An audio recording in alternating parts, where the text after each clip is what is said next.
So the second part of this question asks, how high does the ball go? And so there are two different ways to address this question. And so one of the things I'm doing here is to show you all the different ways to think about these kinematic problems, because sometimes one way is easier than another way to solve them. And so I'm trying to give you as many options as possible here. So one of the things that we can do then, we can look at the time it takes to get to the top. And so we know we already solved that the total time was equal to twice v initial divided by the acceleration due to gravity.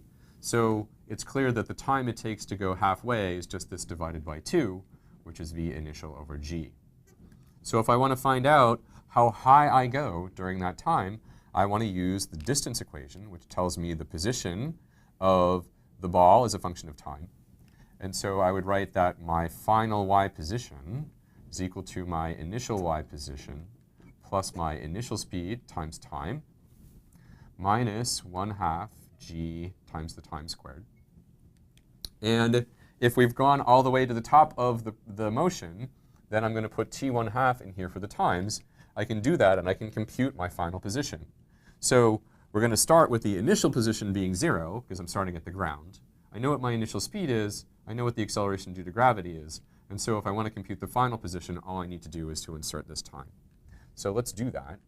So this says that y final is equal to v initial times this time here, time 1/2. So that's v initial divided by g minus 1/2 times the acceleration due to gravity times t1/2 squared, which is v initial squared divided by g squared.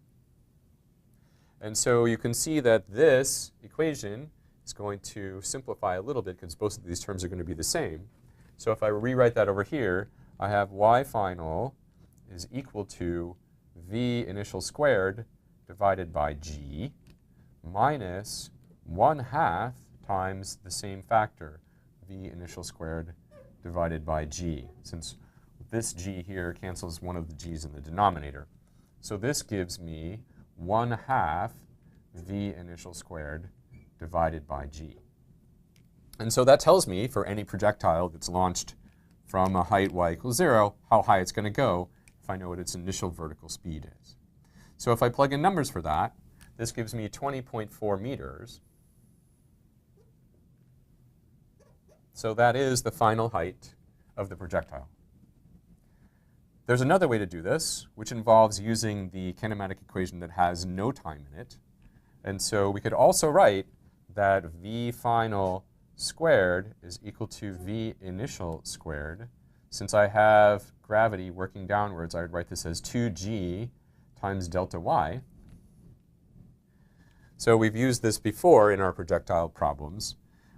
If we're looking for how far I go to the top where the velocity is 0, that tells me that my final velocity here is going to be 0. And so that will allow me to solve for delta y, which is the final y position minus the initial y position, which is the height that I've gone, in terms of these two variables. So if we do that, we can see that v initial squared is going to be equal to 2g, and delta y is y final minus y initial, which was 0. So this is 2g y final. And so we can see again that y final is going to be equal to v initial squared divided by 2g. So I get exactly the same expression that I had up here in the previous line. And so I should get the same 20.4 meters when I go to calculate how high the ball went.